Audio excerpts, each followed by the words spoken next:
Hello everyone. आज हम इस वीडियो में विद्यार्थी विज्ञान मंथन जो स्टेट लेवल कैंप होने वाला है उसमें जो पहला सेक्शन है आई कास्ट सीनियर ग्रुप की प्रिपरेशन इस वीडियो में करेंगे। इससे पहले मैं जूनियर लेवल के लिए सभी वीडियोस अपलोड कर चुका हूँ। यदि आप जूनियर लेवल से संबंधित हैं तो वहाँ से वीडियोज देख सकते हैं। काफ़ी बच्चे कह रहे थे कि सीनियर ग्रुप का भी सर डाल दीजिए, तो आज मैं सीनियर के लिए वीडियो बना रहा हूँ।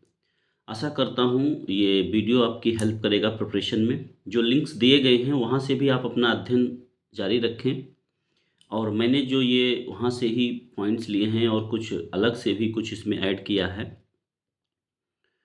तो ये आपकी काफ़ी हेल्प करेगा। ये एक पेपर पेन टेस्ट होता है, पहले भी मैं जानकारी दे चुका हूँ आप लोगों को। 20 क्वेश्चंस आपको मिलेंगे 20 मार्क्स के, उनको आपको आंसर करना होगा, और एमसीक्यू क्वेश्चंस होंगे इसमें। तो यहाँ पे आप पढ़ के जाएंगे अच्छे से, तभी आप कर पाएंगे क्वेश्चंस को। यदि आप फर्स्ट टाइम चैनल को देख रहे हैं तो चैनल को सब्सक्राइब करें और अन्य स्टूडेंट्स को भी शेयर कर लें, ताकि नेक्स्ट वीडियोज़ की नोटिफिकेशन आपको मिलते रहें। तो शुरू करते हैं, आगे देखते हैं। तो वीवीएम जो एसएलसी है स्टेट लेवल कैंप, उसके आई कास्ट सीनियर ग्रुप का जो टॉपिक है वो है concept of immunity in Ayurveda. बहुत ही अच्छा टॉपिक है कि आज की डेट में बहुत जल्दी जल्दी बीमार पड़ जाते हैं सारे काफ़ी लोग, क्योंकि ऐसा खान पान हो गया है, ऐसे सबका लाइफ स्टाइल हो गया है। तो हमें ये टॉपिक जो है वीवीएम एग्ज़ाम के लिए तो हेल्प करेगा ही, दूसरा ये हमको जो अपना लाइफ स्टाइल है हमको समझने का मौका भी मिलेगा कि हम बीमार ना पड़ें।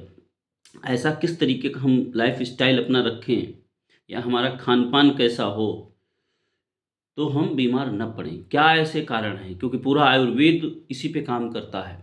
कफ वात पित्त इन्हीं की बैलेंसिंग यदि बॉडी में सही रहती है, और मौसम पे भी डिपेंड करता है कि किस मौसम में क्या चीज़ें खानी है, क्या हमको नहीं खाना है।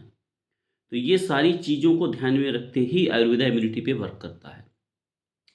कुछ रसायन्स भी बनाए हैं, वो रसायन यानी दवाओं का भी इस्तेमाल आप कर सकते हैं। जैसे इस समय आप च्यवनप्राश खाने लगते हैं सर्दियों में, तो ये क्या है? एक रसायन है। ये भी आयुर्वेद का एक पॉइंट है कि आप इस तरीके से कुछ रसायन लेके भी इम्यूनिटी अपनी बढ़ा सकते हैं, और कई सारे उसमें फैक्टर्स हैं। तो सबसे पहले हम समझेंगे कि है क्या।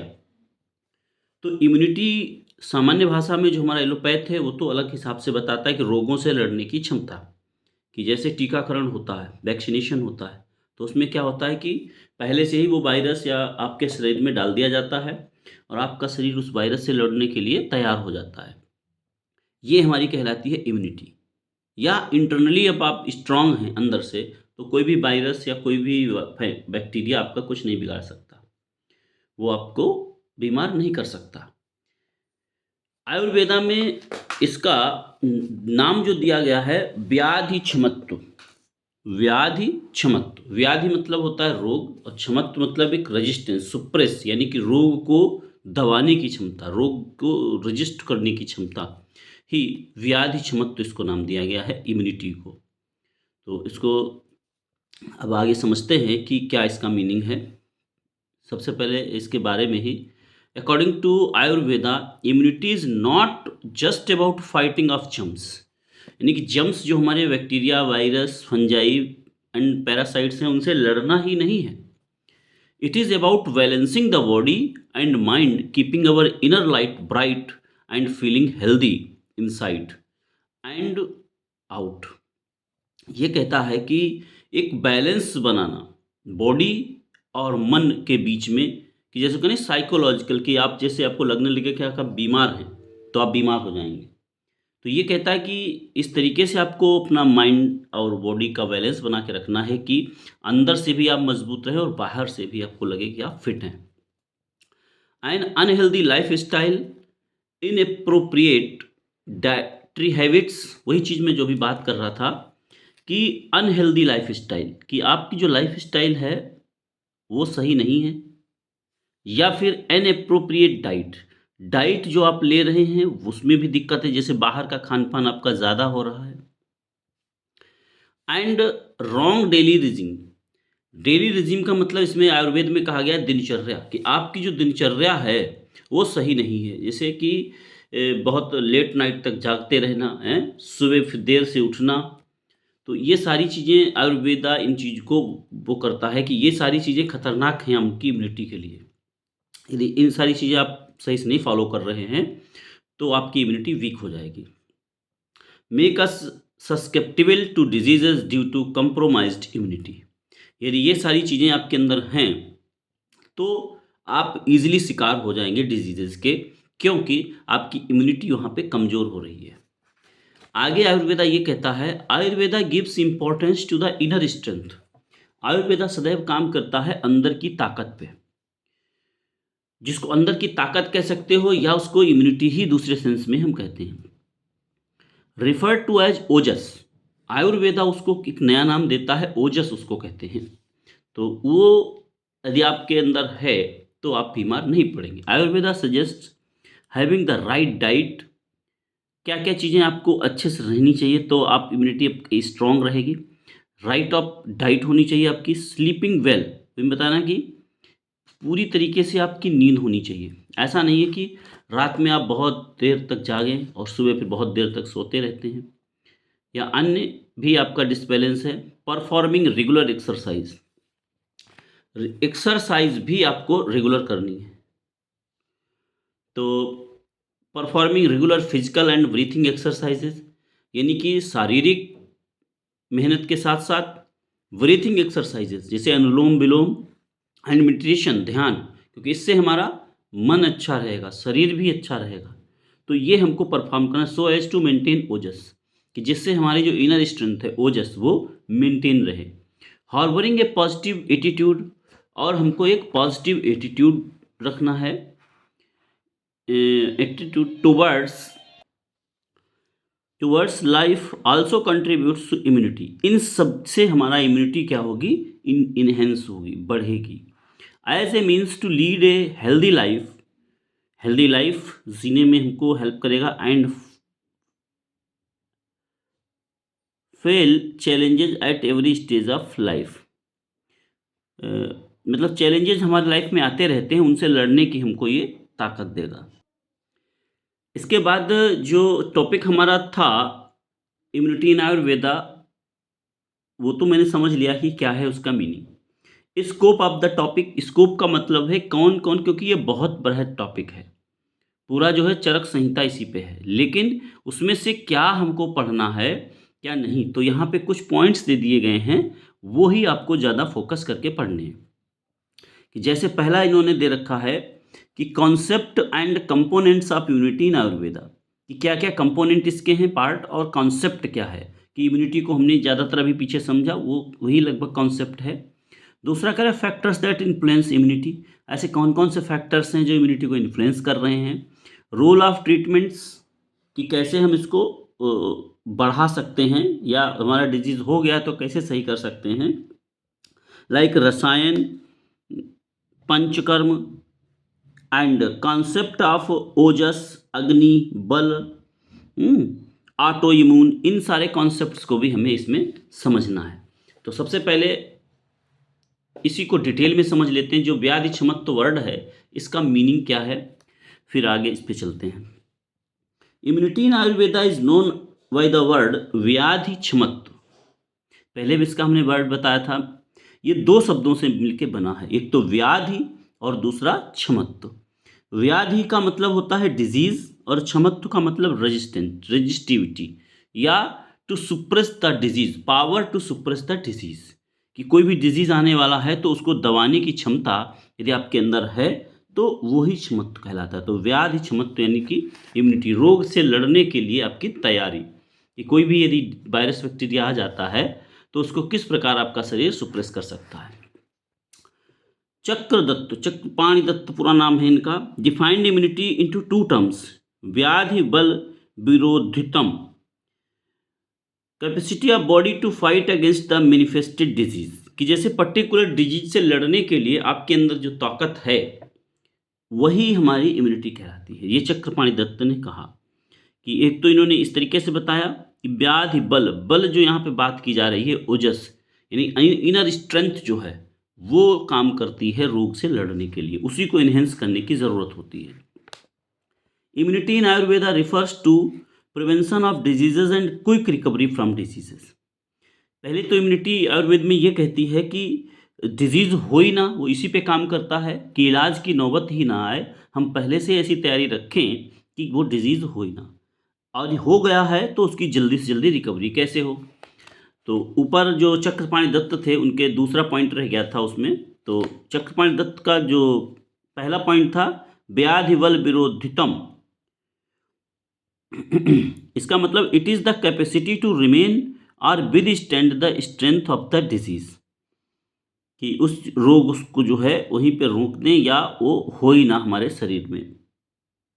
दूसरा इन्होंने इस तरीके से समझाया है इम्यूनिटी को चक्रपाणि दत्त ने कि व्याधि उत्पाद कप रति वंदकत्वा, इसका मतलब है the resisting factor of the body competent enough to prevent the occurrence and reoccurrence of the diseases, कि बॉडी की जो रजिस्टिंग पावर है वो इस तरीके से पर्याप्त होनी चाहिए कि वो उसके होने को ही पहले तो रोके, और यदि हो गया है तो उसका रिपीटिशन न हो इन फ्यूचर में।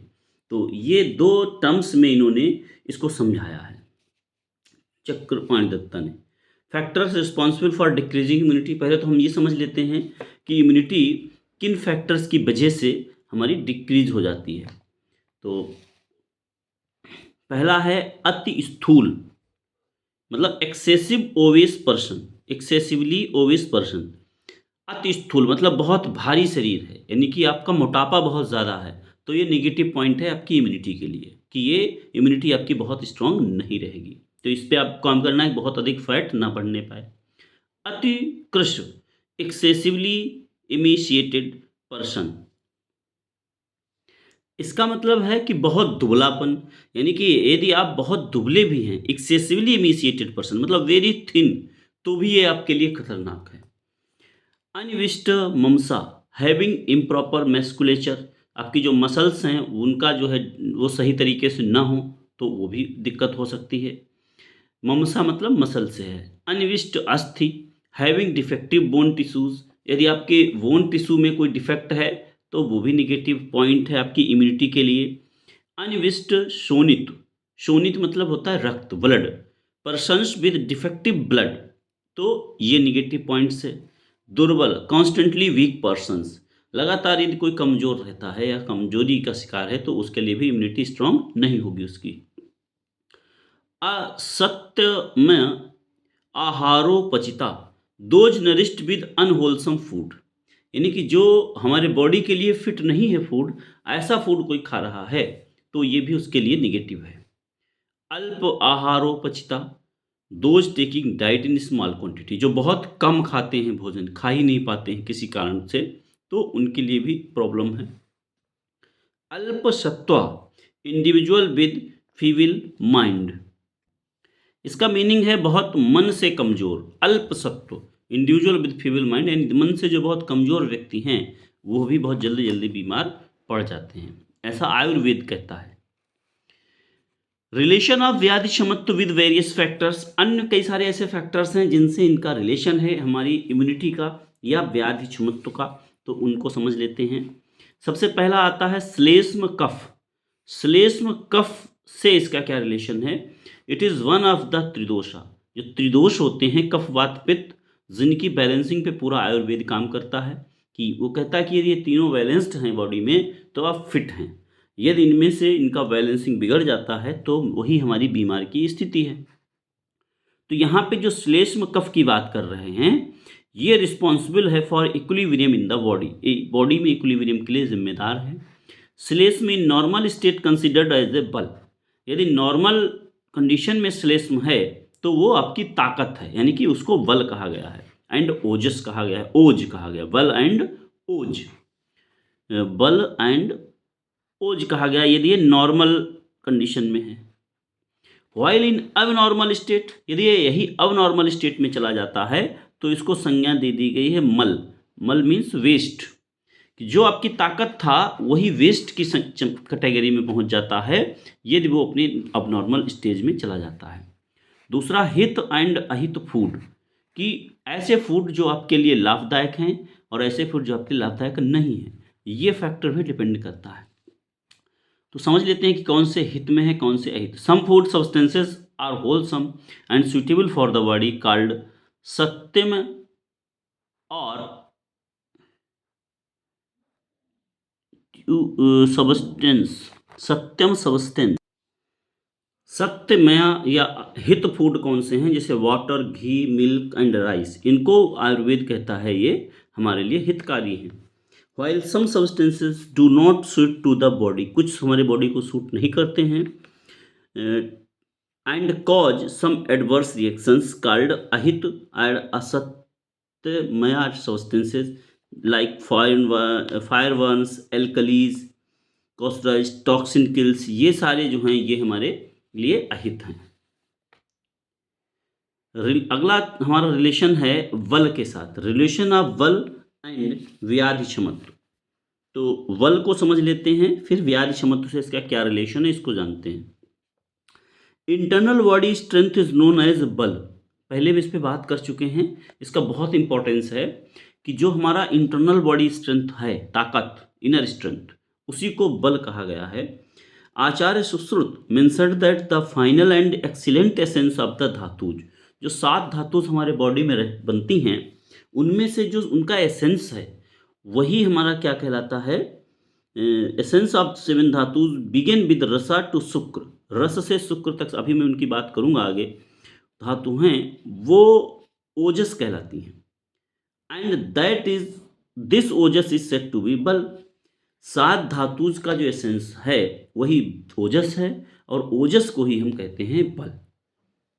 तो ये तो था बल के बारे में। कैसे 7 धातुज चलती, कौन कौन सी, जैसे रस यानी फ्लूइड टिश्यूज, यानी कि जो आप न्यूट्रिएंट्स ले रहे हैं पोषक तत्व, तो वो रस हैं, फ्लूइड टिश्यूज इन ब्लड, उन्हीं से हमारा क्या निर्माण होता है, रक्त, रक्त मतलब ब्लड, रक्त से ही क्या, ममसा, ममसा मतलब मसल, मेदा, निदा मतलब फैट, एडिपोज टिश्यू जिसको बोलते हैं आज की मेडिकल साइंस में, फैट, उसी से फिर अस्थि, मज्जा, फिर उसी से निर्माण होता है, मज्जा का मतलब बोन मैरो, और फिर शुक्र, शुक्र मतलब रिप्रोडक्टिव मटेरियल या रिप्रोडक्टिव टिश्यू कह सकते हो।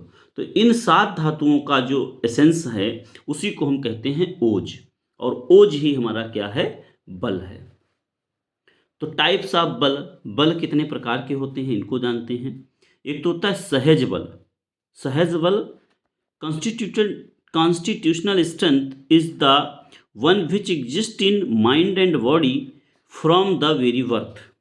सहज बल वो बल है जो आपको जन्म से ही प्राप्त हो जाता है, यानी कि जन्म से ही आपको जो प्राप्त हो गई ताकत, कि कहाँ आप पैदा हुए, आपके पेरेंट्स कैसे हैं, उनकी क्या इम्यूनिटी है, उनका कैसी मतलब फिजिक है, उस पर डिपेंड करता है। वो आपको शुरुआत से, देखा होगा कुछ लोग छोटे पर से ही बहुत फिट रहते हैं और कुछ लोग छोटे पर से ही बहुत बीमार रहते हैं, तो वो उनको बाई बर्थ मिला है सहज बल, जो इसमें हमारा कोई अधिकार नहीं है, ये हमको पेरेंट्स से मिल गया, तो वो हमारा सहज बल।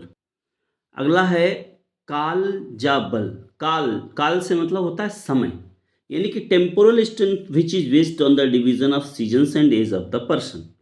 ये काल यानी कि धीरे धीरे हम ग्रो होते हैं, तो ग्रो होते हैं तो हमारा खान पान, हमारा रहन सहन, हम कहाँ पे रह रहे हैं, यानी कंट्री कह सकते हो, देश कह सकते हो, हमारा जो लाइफ स्टाइल है, जैसा हमको खान पान मिला, उस पर डिपेंड करता है कालजा बल।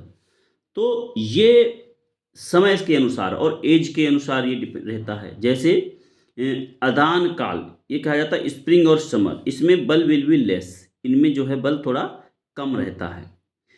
नेक्स्ट है विषाग्र काल, विषाग्र काल का मतलब है रेनी, विंटर और ऑटम, इनमें बल विल बी मोर, इन 3 में जो है बल ज़्यादा रहता है। चाइल्ड एंड ओल्ड एज, इसमें अल्प बल रहता है, कम मतलब एज के अनुसार यदि हम बात करें।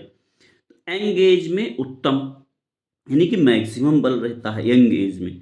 तो उम्र और समय ये दोनों पे, मतलब कालजा का मतलब एज भी यहाँ पे उम्र का भी है और समय का भी है, तो ये दोनों पे डिपेंड करता है हमारे।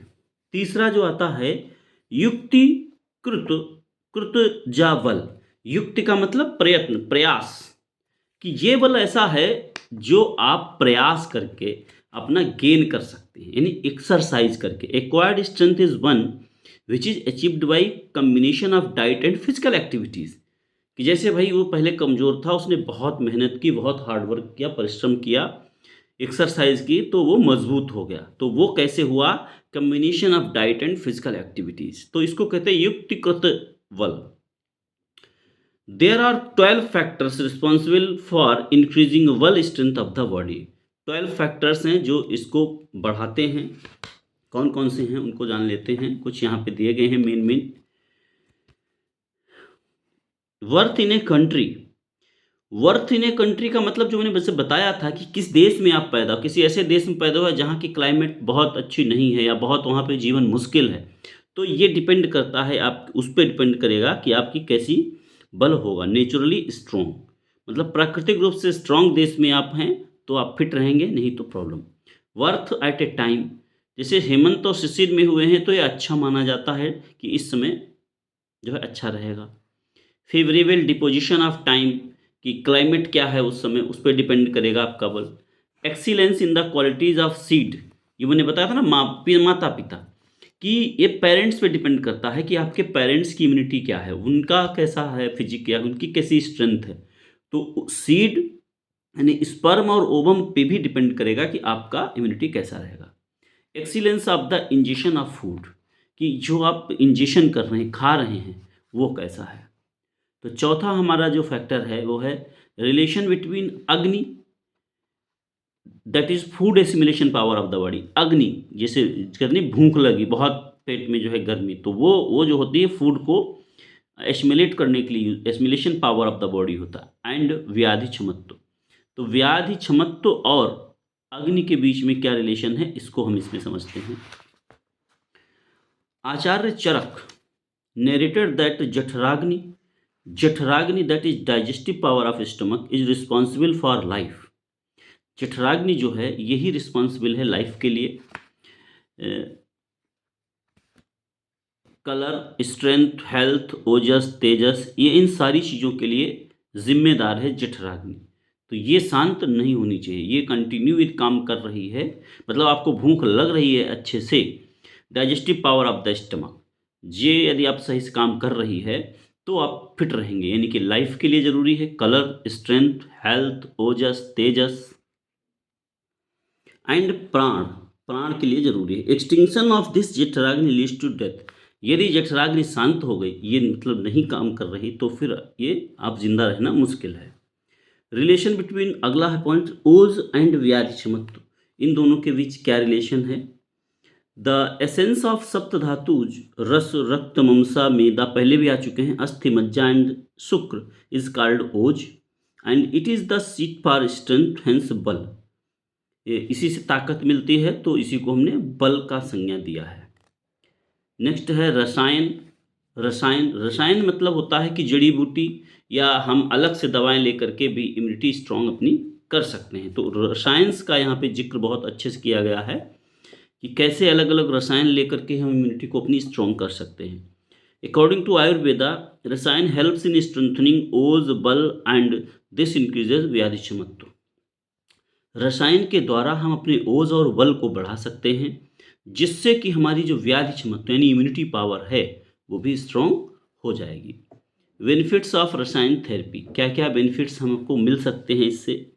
लॉन्ग लाइफ मिल सकती है, memory, great intelligence, perfect health, youthfulness, bold voice, increase strength, perfection in speech, sexual power and brilliance are all obtained from proper rasayan therapy. मतलब अलग अलग चीज़ के लिए अलग अलग रसायंस मौजूद हैं, तो जिस पर्पज से हमें लेना चाहते हैं वो हम ले सकते हैं। रसायन की एक बहुत बड़ी कैटेगरी है, तो यहाँ पे कुछ रसायंस का ही जिक्र हम कर रहे हैं। तो देखते हैं कौन कौन से रसायन हैं। जैसे पहला कह रहा है, दो तरीके से रसायन को बांटा गया है। एक कूटी प्रवेशिका रसायन यानी इंडोर रेजिम, जो हम घर के अंदर ले सकते हैं, और है बात पिका रसायन यानी आउटडोर रेजिम, जो बाहर जाके कहीं हॉस्पिटल में या वहाँ पे हम ले सकते हैं। अकॉर्डिंग टू पर्पज, अलग दो तरीके से तीन तरीके से और बांटा गया है इसको कि अजाश्रिका रसायन, कंज्यूम्ड इन ऑल कंडीशंस, ये ऐसा रसायन रहते हैं जो कभी भी आप ले सकते हैं। या नैमित्तिका रसायन, इन स्पेसिफिक डिजीजेस, किसी पर्टिकुलर डिजीज में जो हम दवा लेते हैं वो नैमित्तिका, किसी निमित्त मतलब ले रहे हैं। काम्य रसायन, इन नॉर्मल इंडिविजुअल, कोई भी नॉर्मल इंडिविजुअल ले सकता है। तो पर्पज के हिसाब से भी तीन तरीके से रसायन को बांटा गया है। The selection of rasayan, rasayan drugs can be administered by considering various factors such as age, dhatu, deh, प्रकृति, काल, डिजीज टू एनहेंस मेमोरी। अलग अलग पर्पज से रसायन का सिलेक्शन किया जाता है कि हमें एज को ध्यान में रखा जाता है, धातु, देह, प्रकृति, काल, डिजीज, मतलब इन सारी चीज़ों को ध्यान रखते हुए रसायन का सिलेक्शन किया जाता है। Level of action of drugs, किस तरीके से ये काम करता है। रसायन एक्ट एट थ्री लेवल्स पे रसायन हमारा काम करता है।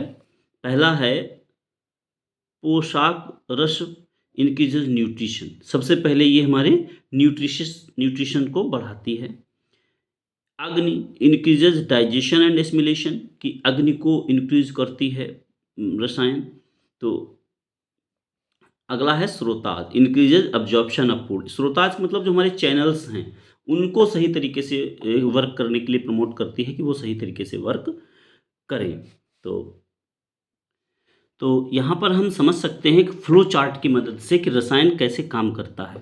तो जो रसायन है वो रस, अग्नि और स्रोताज, इन पे काम करता है। यानी न्यूट्रिशन वैल्यू ऑफ प्लाज्मा, इसको बढ़ाने का पहले काम करेगा। दूसरा इसके बाद डाइजेशन एंड मेटाबॉलिज्म को फास्ट करता है।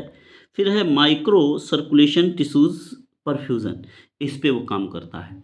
ये तीनों मिल के क्या करते हैं, इम्प्रूव्ड नरिशमेंट, ये नरिशमेंट हमारा पोषण को बढ़ाते हैं, जिससे हमारा इम्प्रूव्ड क्वालिटी ऑफ टिश्यूज़ बढ़ता है। उससे कौन कौन से टिश्यूज़, यानी कि जरा नस, व्याधि नस और मेधा वृद्धि, यानी लॉन्गिविटी, इम्यूनिटी, व्याधि नस नाश मतलब व्याधि को ख़त्म करने, यानी इम्यूनिटी को बढ़ाता है हमारी, लॉन्गिविटी यानी को लाइफ को बढ़ाता है। Augmentation of memory and intelligence, हमारी मेधा को भी बढ़ाता है। तो रिजुविनेशन, यानी ये पूरा सब मिल करके हम पूरा एक नया तरोताज़ा पूरा शरीर हमारा हो जाता है। इससे पहले हम बल को समझ चुके थे, लेकिन फिर से एक बल का भी फ्लो चार्ट समझ लेते हैं कि जैसे बल मैंने बताया था तीन है, सहज बल, कालजा बल, युक्तिकृत बल। तो यहाँ पे आप देख रहे हैं जो सहज बल है इसको फिर से दो में बांटा गया है, शारीरिका और मानसिका। सहज बल शारीरिक और मानसिक दोनों हो सकते हैं, जो आपको जन्मजात बाय बर्थ आपको मिलते हैं। कालजा बल यानी समय, एक तो सीजनल हो सकता है ऋतु से संबंधित, और दूसरा एज से संबंधित हो जाता है, वाया और ऋतु। युक्तिकृता, ये तीन इसमें भी हैं कि आहार, योग और चेष्टा। तो आहार, योग और चेष्टा, ये भी तीन है इसमें। आचार्य चरक ने डिस्क्राइब किए थे main factors that affect the व्याधि चमत्व, दैट इज देश, काल, समयोग, वीर्य और प्रमाण। ये चार जो है फैक्टर्स इन्होंने बताए थे मुख्य रूप से। देश का मतलब इज कॉजिंग मोर पित्त एंड गुरु and this occurs more wholesome in watery area and but not as wholesome in the normal area. काल का मतलब समय से है, season is also so important. समयोग एंड वीर्य एंड प्रमाण, तो ये भी हमारे फैक्टर्स हैं जो इसको व्याधि क्षमत्व को प्रभावित करते हैं।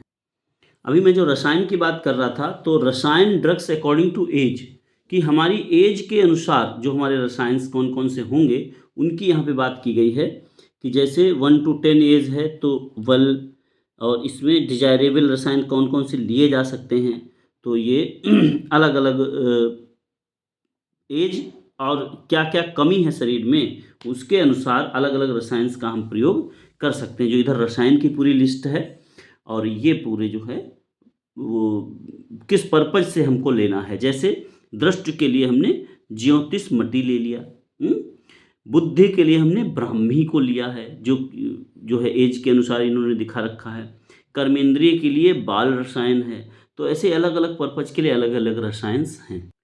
अकॉर्डिंग टू धातु, धातु के अनुसार भी अलग अलग रसायन हैं। जैसे रस के लिए द्राक्षा हैं, कश्मीरी, रक्त के लिए अम्लकी, पलांडु, लोहा, ममसा के लिए ये गुडुच्ची, गुगलू, गुल, हरितकी, मेदा के लिए, अस्थि के लिए, मज्जा के लिए और शुक्र के लिए। ये धातुओं के लिए भी अलग अलग रसायन बताए गए हैं आयुर्वेद में। कुछ रसायन यहाँ पे देह प्रकृति के लिए बताए गए हैं, जैसे किसी में वात की ज़्यादा है तो इसके लिए ये लिया जाएगा, पैत की तो ये लिए जाएंगे, कफ की ज़्यादा तो ये लिए जाएंगे। डिजीज़, पर्टिकुलर डिजीज़ में कौन सा रसायन लिया जाएगा तो वो अलग अलग यहाँ दिए गए। जैसे प्रमेय है तो इसे ये लिए जाएंगे, शिला जातु, हरिद्र, अमलकी, या मेदा रोग है तो गुग्गुल, हरितकी। तो ये अलग अलग इन्होंने बता रखे हैं कि डिजीज़ के अकॉर्डिंग और देह प्रकृति के अकॉर्डिंग। लेहना, Acharya Kashyap describes a special formulation for children called लेहना। लेहना का जो बात है आचार्य पेडियाट्रिक्स के इनको वो कहा जाता है, इन्होंने बहुत काम किया कश्यप ने। तो इन्होंने लेहना का एक तरीके से निर्माण किया, फॉर्मुलेशन किया, जो कि एक बच्चों के लिए कह सकते हो रसायन है। पावर ऑफ लेहना, पर्पस ऑफ लेहना to enhance growth and development, promote health, complexion and strength immunity of the children.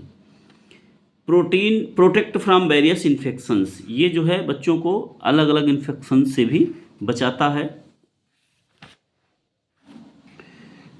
आचार्य कश्यप ने अन्य इनके पर्टिकुलर नाम दिए हैं, जैसे कि स्वर्ण प्रश्न, pure gold rubbed in water on stone and given with honey and घृत for intellect and digestive power. तो इंटेलेक्ट और डाइजेस्टिव पावर्स के लिए उन्होंने स्वर्ण प्रश्न दिया, जो प्योर गोल्ड को उस पर घिसते हैं पत्थर पे और उसको शहद और घी के साथ दिया जाता है। इसी प्रकार से इन्होंने संवर्धन घृत, ब्राह्मी घृत अलग अलग पर्पज के लिए दिए बनाए हैं।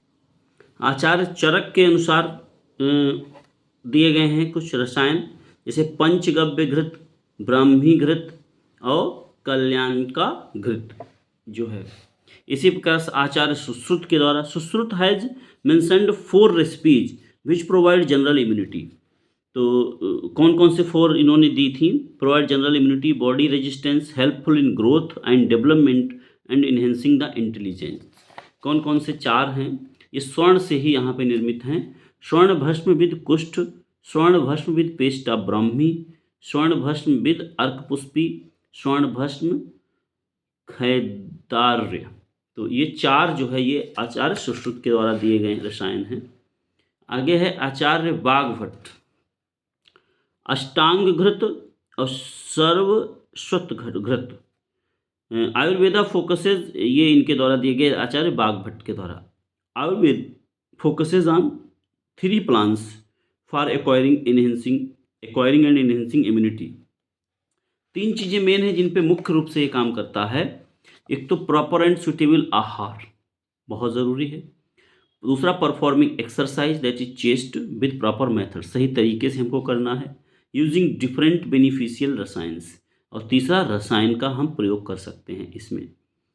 तो ये 3 मुख्य हैं प्लांट्स जिन पे काम करके हम इम्यूनिटी को प्राप्त कर सकते हैं।